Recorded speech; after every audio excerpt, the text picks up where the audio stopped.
Hey guys, how's it going? Hope you're having a wonderful day. Like always, today I am continuing with my hot and sexy series. I am listening to various artists in this discography journey. I'm not just listening to one, I'm listening to 5 different artists in this series. The Pussycat Dolls, Ricky Martin, Enrique Iglesias, Shakira, and now Jennifer Lopez. Initially, Jennifer Lopez wasn't a part of this series, but one of you recommended that I should actually add her to this series, and here she is. Now, this is also the beginning of my Jennifer Lopez discography journey, which I've been wanting to do for the longest time, and I'm really excited to delve into her entire catalog of music. Now, I do want to say just quickly that unfortunately, I did make the decision to axe Ricky Martin and Enrique Iglesias from this series.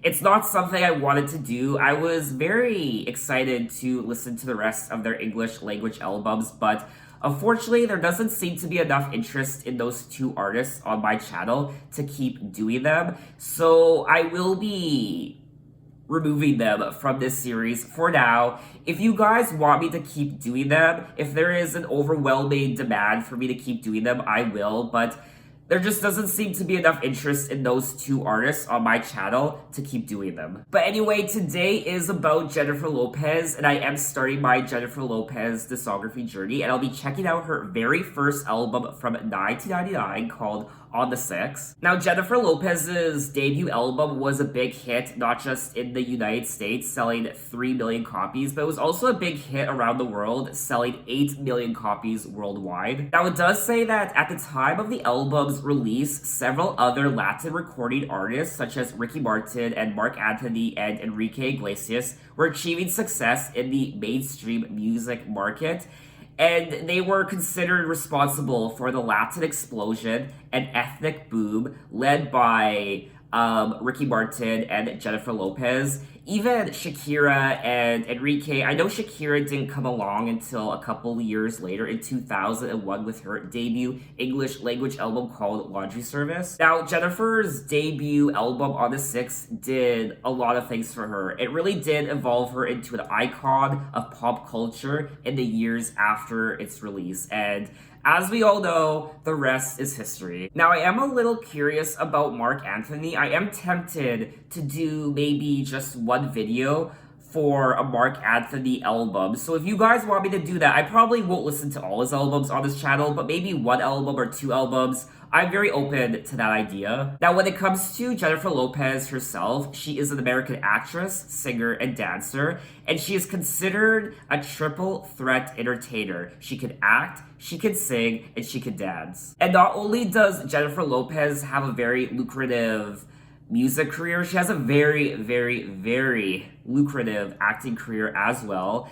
And her films overall have grossed $3.1 billion at the worldwide box office. And not only the $3.1 billion in box office numbers, but also she has sold 70 million records worldwide. She's also regarded as the most influential Latin entertainer in North America. And in 2012, Forbes ranked her as the most powerful celebrity in the world. Out of every single celebrity in the entire world, she was ranked number 1 by Forbes in 2012. And also, Time magazine listed her among the 100 most influential people in the world in 2018. Out of what is it? What's the world population right now? 8 billion people, 20 billion people. I have no idea. I think it's close to 8 billion. So there are 7.6 billion people in the world, and out of 7.6 billion people, she was listed by Time magazine as one of the 100 most influential people in the world. For her contributions to the recording industry, Lopez has received a landmark star on the Hollywood Walk of Fame, the Billboard Icon Award, and the Michael Jackson Video Vanguard Award, among other honors. Her other ventures include beauty and clothing lines, fragrances, a production company, and a charitable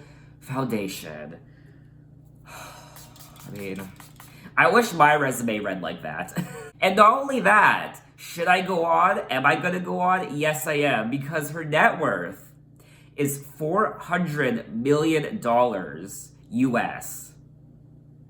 I will lie, I kind of want to cry now.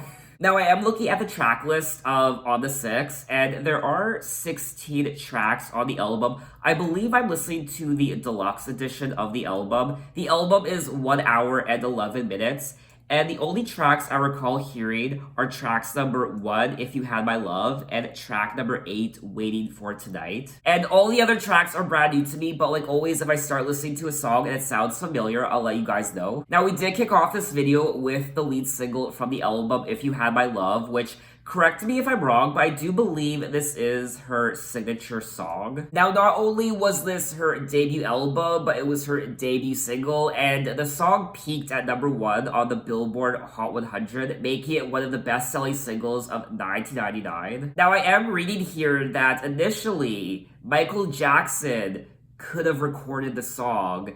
One of the writers of the song, one of the co-writers, Corey Rooney, he actually played a CD playlist of songs that included this song, If You Have My Love, for Michael Jackson. And Rudy thought that the song was perfect for Jennifer Lopez and was hoping that Michael Jackson would pick the song. Now, when Michael Jackson started listening to the song, it says here that the music begins and Michael starts moving and shaking to it, and he goes, "Man, I like this one." And then Corey's heart sank because he wanted the song for Jennifer. But then Michael goes on to say, "I don't like it for me, but I like it. It's gonna be a big hit for someone else." I mean, you learn something new every day, and that's a great story. It's really interesting to read stories like this, how one song, one really popular song, might have gone to another artist, and perhaps if the song went to another artist, it wouldn't have been as successful, or maybe it would have been more successful. Honestly, who knows? So if Michael Jackson recorded the song, I'm really curious to know how big it would have been. I will also say that this song has a whole new meaning to me. The first time I heard it was when I was a kid, and of course, when you're a kid, you don't really pay attention to the lyrics of a song. You just get into the actual music, the melody and the production. You don't really care about the lyrics. You kind of just aimlessly sing along to them without really knowing what they're about, and that's what I did. She says, "If you had my love and I gave you all my trust, would you comfort me? And if somehow you knew that your love would be untrue, would you lie to me and call me baby?" So it does appear to be like she's in an unfaithful relationship with this guy. And he keeps saying all the right things to her, how they're gonna spend the rest of their lives together, but if she gave her love to him, would she be able to trust him with that love? I think this is a great song. It takes me back to my childhood and the 90s and the 2000s, and I feel like it's just a really great pop song. So now we're gonna move on to track number 2, Should've Never.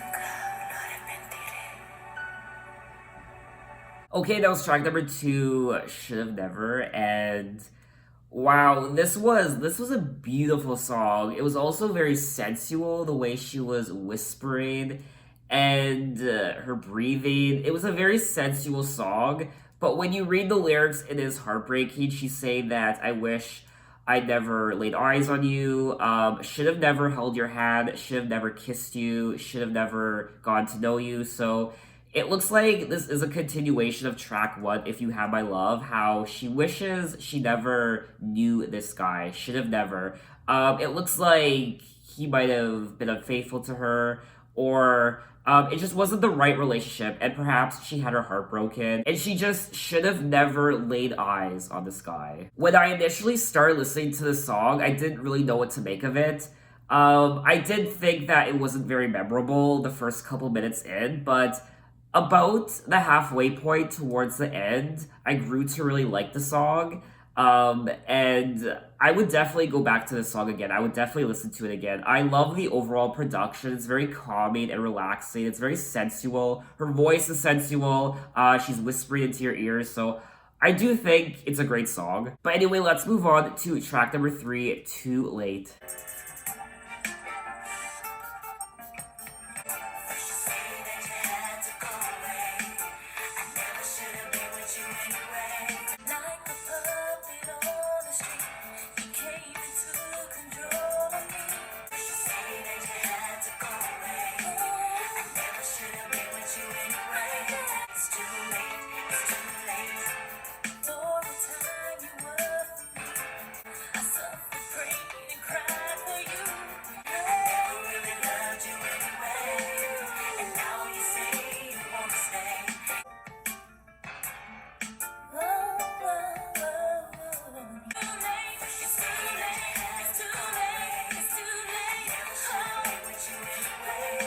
Okay, that was track number three, Too Late. And this is another great continuation of the first two tracks, If You Had My Love and Should Have Never. There is a clear theme on the album so far, especially now with track number three, Too Late. She's saying, I mean, it's very self explanatory. I never should have been with you anyway.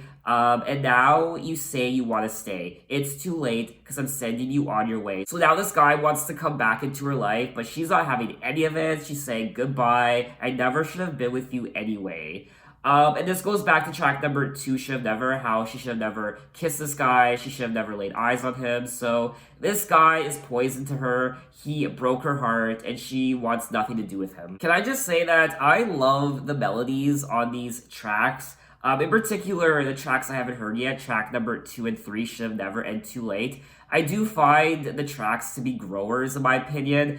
I don't really know what to make of them the first couple minutes into the song, but by the midway point towards the end, I end up loving the tracks, and I think the melodies are catchy. I really like the production. I will say though, this track in particular, track number three, Too Late, does sound like a Mariah Carey song. And I don't want to bring up Mariah Carey because I know there is bad blood between the two. But I had to say it, this does sound like a Mariah Carey song. Especially also the way Jennifer sings the song. It almost seems like this song could have been on a Mariah Carey album. But anyway, let's move on to track number four, Feeling So Good. Now, this is a remix featuring Big Pun and Fat Joe.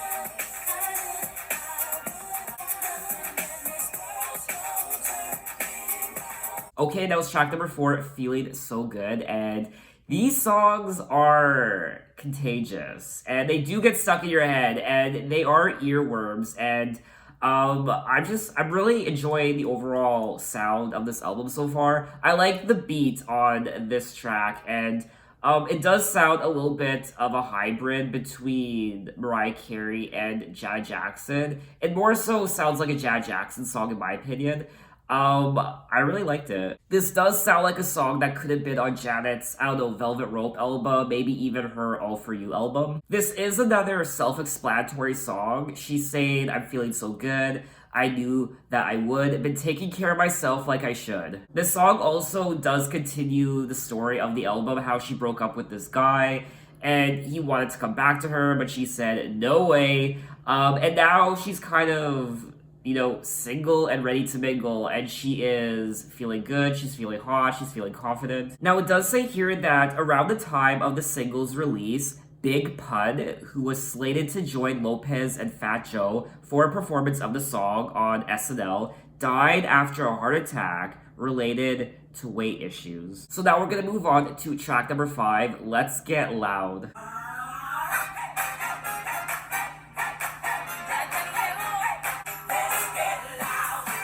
Oh my.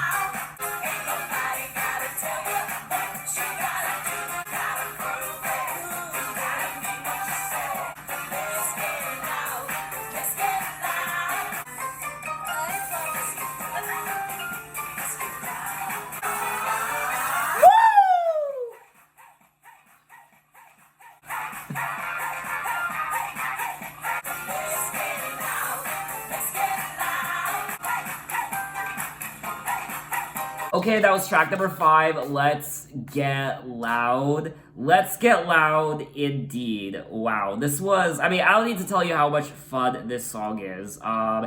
It's a party. It really is. I mean, this song is the whole party.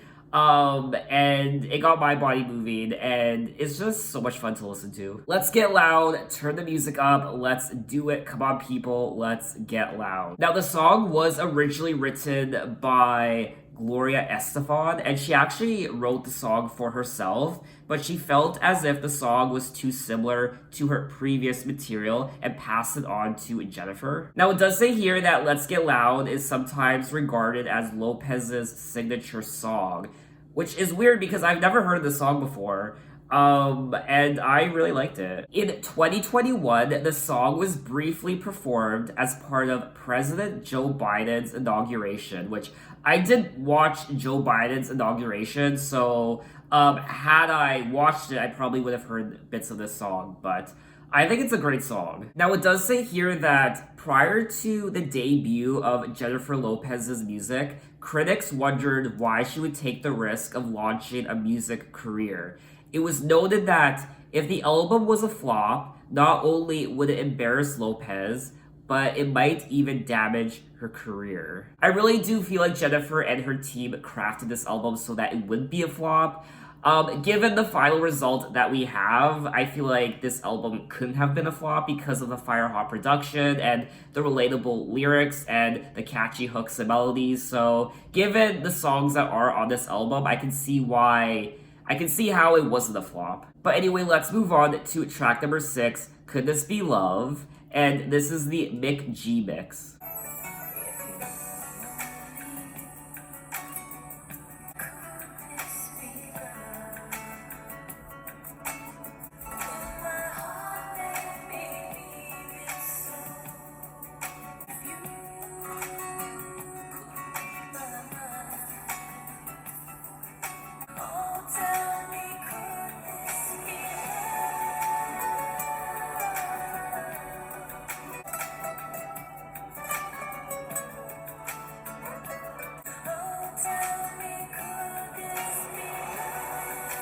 Okay, that was track number 6, Could This Be Love?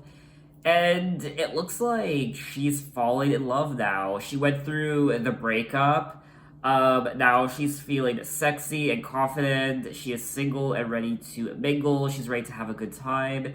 And now perhaps she is finding love again. Is that love knocking at my door? Or the sound of my beating heart? I will say though, this isn't one of my favorite tracks on the album. I do think that it's a little boring, and I don't know, I couldn't really get into it. It is probably my least favorite song on the album so far. I just didn't think there was anything interesting about it. I didn't even think the lyrics were interesting enough to make up for the fact that the melody didn't really engage me. I don't know, I just didn't really care for this song. So now we're gonna move on to track number 7, No Me Ames, which is the tropical remix, and this is a duet featuring Jennifer Lopez and Mark Anthony.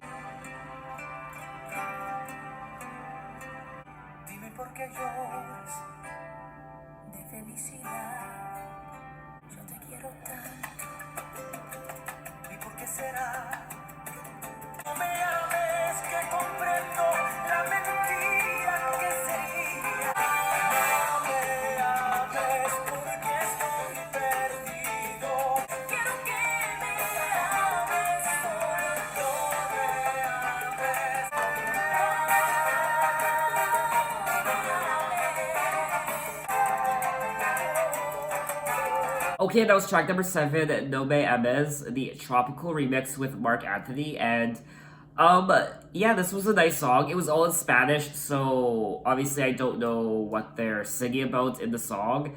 I liked listening to it. Obviously, this would be a song I would listen to again. I couldn't really get into it. It does say here that No Me Ames speaks of a complicated relationship between two lovers. So it does appear that this song is continuing the theme of the album of a breakup, a conflicted relationship, and Jennifer uncertain in this relationship. She wants to move on. She wants to move away from this person. It's just a very conflicted relationship that she's in. Now, I do see that this song garnered a lot of awards and recognition. A lot of people did praise this song, but although I can't really get into it, to be honest with you. I do like how she is including and incorporating Spanish music onto this English language album.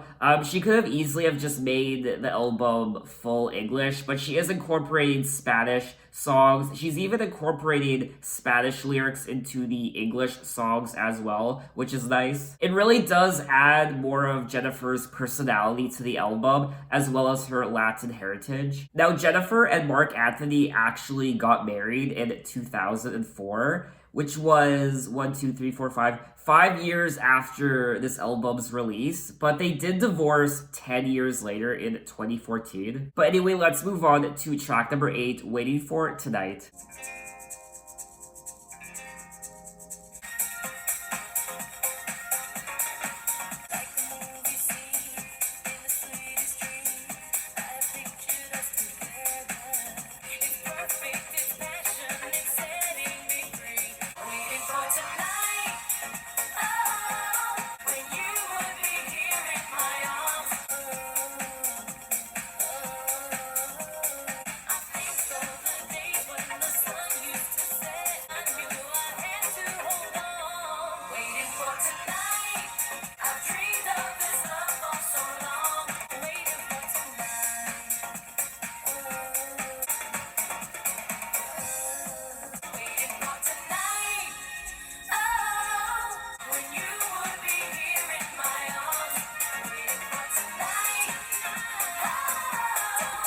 Okay, that was track number 8, Waiting for Tonight, and this is a song that's very nostalgic for me. It takes me back to my childhood, and I've been listening to it since I was a kid. I do listen to this song all the time, to be honest with you, and I enjoy it. I do prefer the remixes of Waiting for Tonight than the album version. I like the more up-tempo remixes of the song. The club remixes, I feel like this song really does lend itself really well to a club remix.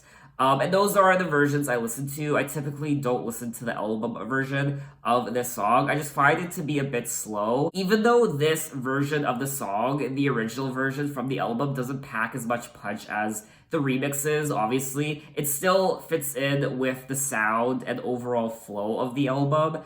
And it's very consistent. Obviously, the story in the song, she's saying she's waiting for tonight. Gone are the days when the sun used to set on my empty heart all alone in my bed. Tossing and turning emotions were strong. I knew I had to hold on, waiting for it tonight. So she's very eager to be embraced by her new lover, as the title of the track suggests, waiting for tonight. So she's waiting for tonight. I've dreamed of this love for so long, when you would be here in my arms. Obviously, I mean, I feel like the song's about sex, obviously. So she gets to finally be intimate with this person. She gets to finally be in their arms. She's just in love all over again. Now, some people have considered Waiting for Tonight to be the best song of Jennifer's career. It was used frequently as a celebratory anthem in anticipation for the dawn of the new millennium. Now, it says that Jennifer initially hated the song in its early demo format, saying, "I never want to hear that song again. It's horrible and so cheesy."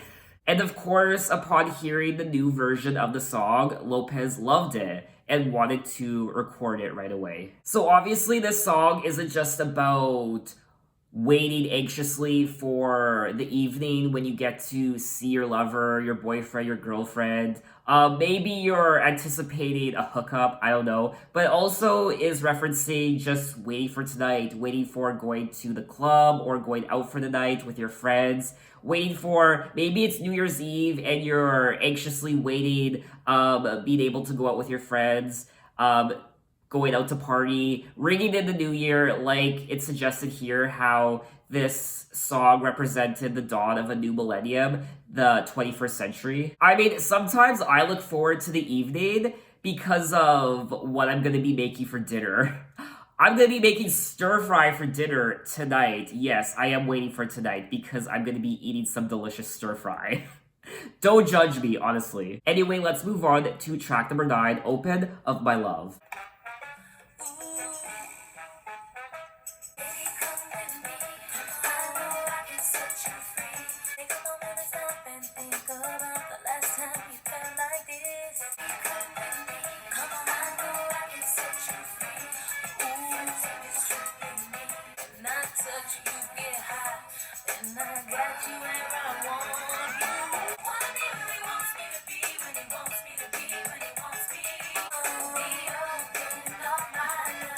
I'm finding it very difficult to get into the song.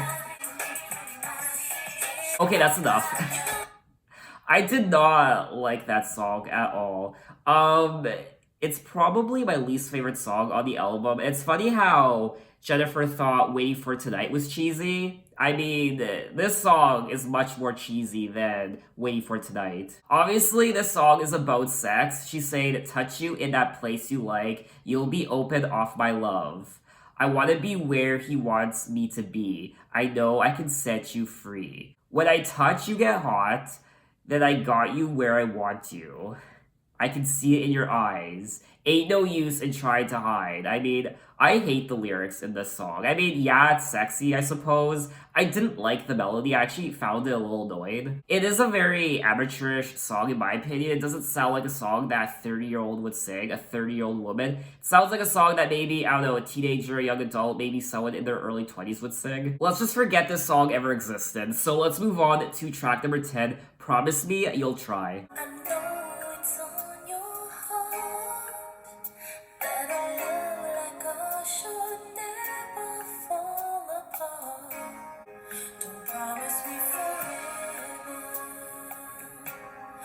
Promise me the sun and sky. Promise me you'll try.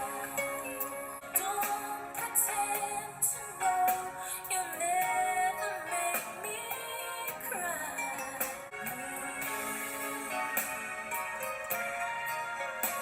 You promise me the sun and the sky. And promise me you'll try.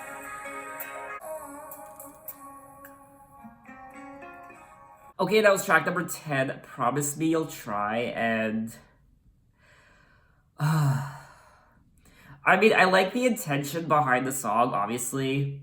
I know it's on your heart that a love like ours shall never fall apart. You're so afraid of the rain, so I will take your hand and I'll love you in the best way that I can. And then she goes on to say, don't promise me forever. Don't promise me the sun and sky. Don't pretend to know you'll never make me cry. I mean, it sounds like a song that was written by a 14-year-old. I won't lie. It's very cheesy, it's very corny. I like the intention behind it. I feel bad for laughing during the track, but it's very cliche. It's sickly sweet and I didn't like it. Lyrically, the song does fit in with the rest of the album. She's saying how don't promise me forever, don't promise me the sun and sky, don't pretend to know you'll never make me cry. So it does fit in with the story of the album, and this goes back to the very beginning. So I like that, but obviously in no way will this be a song I will listen to again. Anyway, let's move on to track number 11, It's Not That Serious.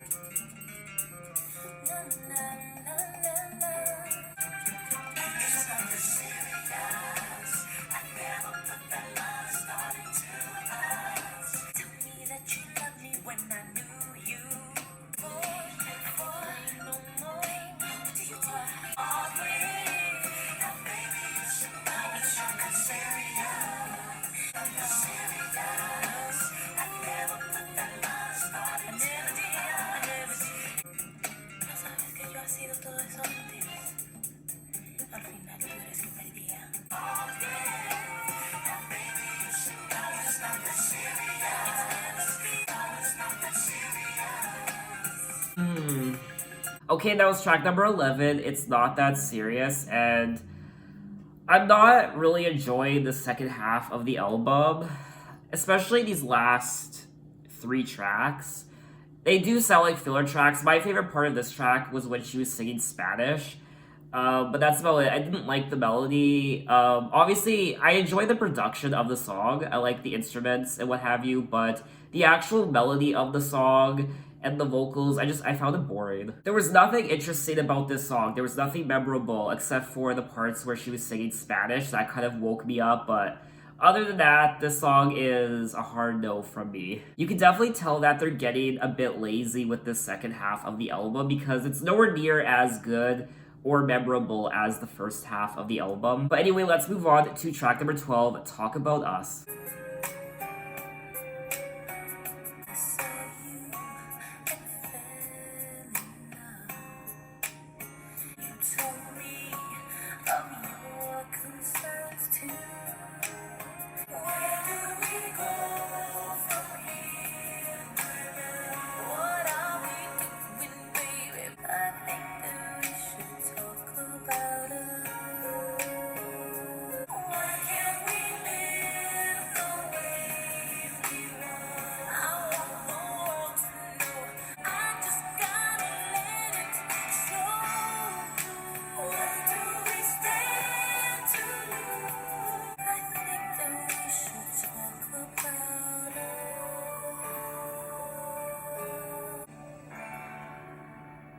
Okay, that was track number 12, Talk About Us. And out of the last four songs I've listened to, Open Off My Love, Promise Me You'll Try, It's Not That Serious, and Talk About Us, this is probably my favorite. I liked the melody, and I did like the lyrics. It's a cute 90s ballad, and I enjoyed it. You and me, we fell in love with each other last night. I told you that I was concerned. You told me of your concerns too. Yet, and still, we both decided to make love last night. Baby, please tell me, where do we go from here, my love? Could it be that we could be wrong, even though we're feeling so right? I don't care because I know that I want you tonight. So it seems like she had an intimate relationship with this person she met the other night, and they made love, and now it's almost like they're not allowed to be in this relationship. Why can't we live the way we want? Why can't we be together? Why can't we just live our lives the way we want together? It's almost a Romeo and Juliet situation where it's like forbidden love. So I don't know why she can't be with this person. It's also relatable to me, being part of the LGBTQ community and how I grew up, how you want to be with someone. And this can relate to anyone in the LGBTQ community, how you can fall in love with someone, but perhaps you're not out of the closet, and you can't be in love with them. You can't stay in a relationship with them. It's the forbidden love. You can be intimate with them, but that's it. Why can't we just be ourselves? Why can't we just live our lives the way we want? Whether it be because of pressures from your family or society, the way you grew up, you just can't be in a relationship with this person, unfortunately. So now she needs to sit down with this person. What do we stand to lose if being together is what we choose? Oh, my love, I think we should talk about us. I mean, lyrically and story wise, I think this is one of the strongest tracks on the album. And after digging into the lyrics a bit more, I actually love this song now. Now, we are going to move on to track number 13, No Me Ames, again. I did listen to the song already, track number 7, the tropical remix with Mark Anthony. This is the ballad version of the song. I did briefly check it out. I probably won't show you guys my reaction to the song because it's just the ballad version of the same song. I don't think it's that interesting for you guys to watch me listen to the song again. So we're just gonna skip it and move on to track number 14. Now this is another Spanish song. I'm going to attempt saying the name of the song. Una Noche Más. I'm sure I mispronounced that. I'm sorry, but let's get into the track. Oh, I knew instantly what song it was. Waiting for Tonight, but the Spanish version.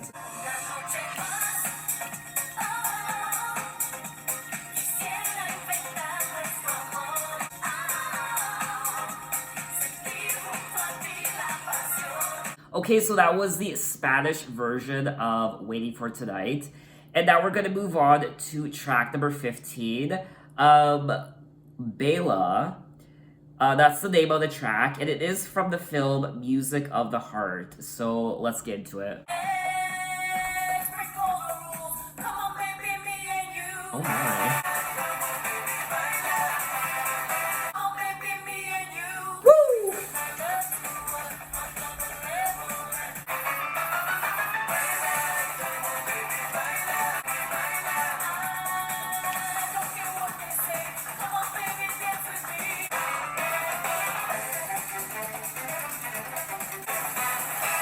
Fuck me.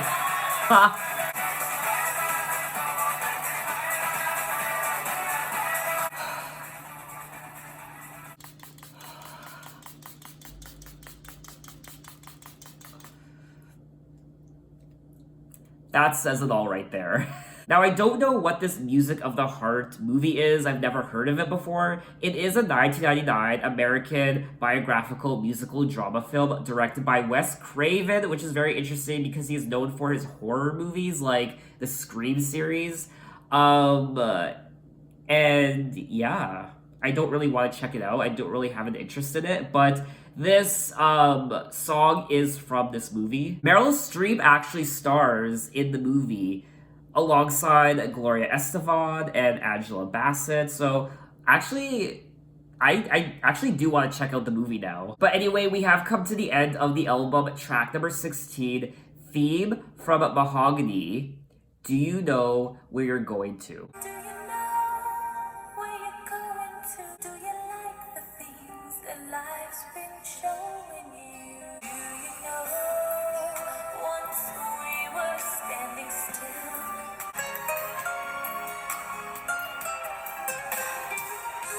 Now looking back at all we've planned, why must we wait so long before we see? Do you know where you're going to? Do you like the things your life's been showing you?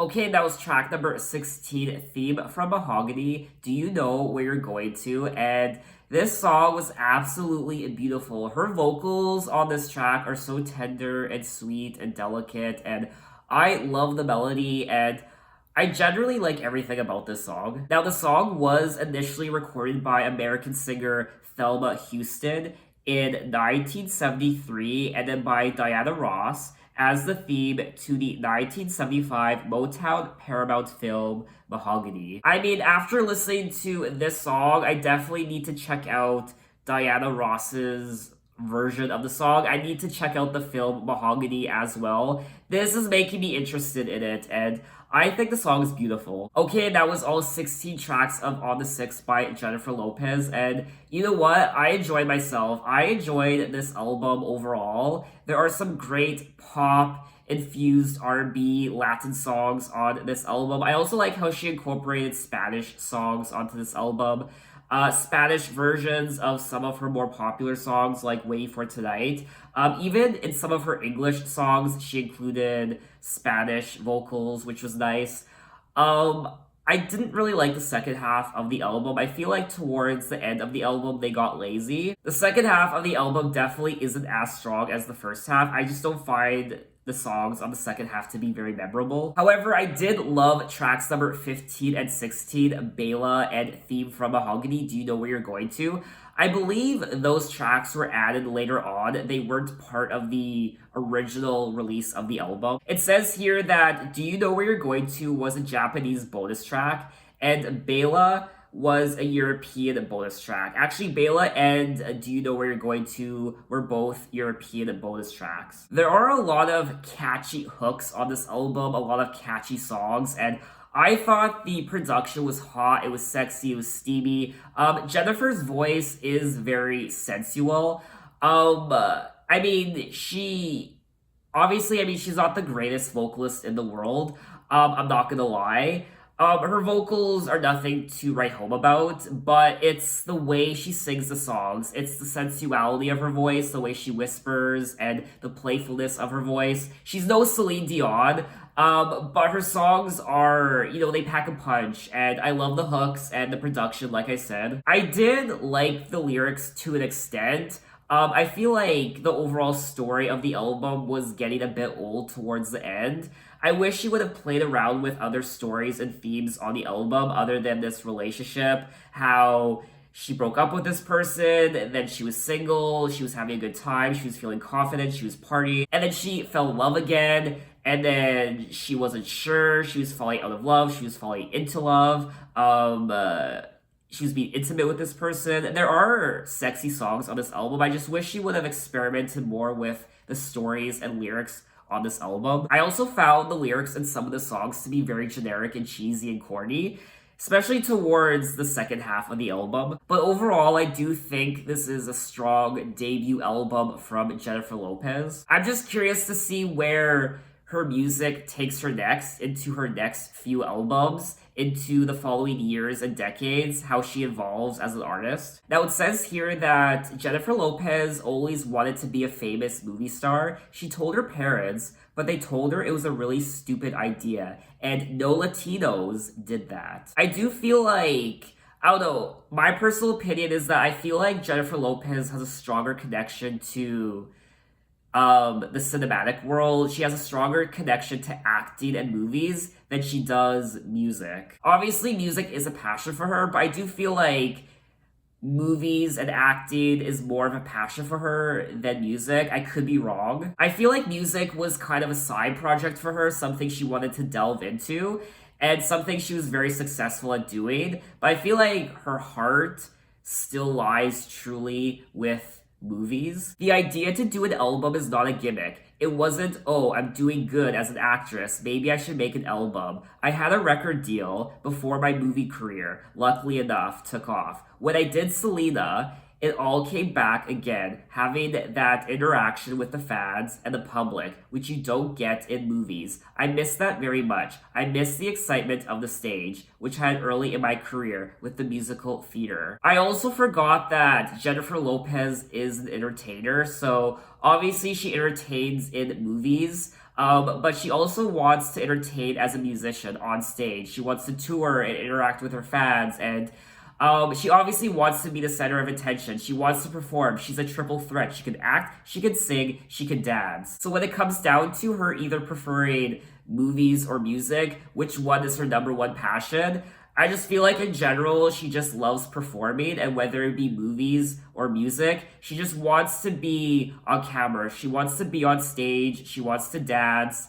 She just wants to be an artist, and that will always be part of her, I imagine. So what did you guys think of the album? What are your impressions? Maybe you didn't like the album. Maybe you love it. Tell me why. What songs from the album are your favorites? So in my next Jennifer Lopez video, we'll be moving on to her 2001 album called j.lo, which is celebrating its 20th anniversary this year. So look out for that video, and thanks for watching, guys. You can find me on Instagram, you can find me on Twitter, you can message me, you can tell me other artists I should check out. I'm open to any artists from any decade. You can find me on Apple Music.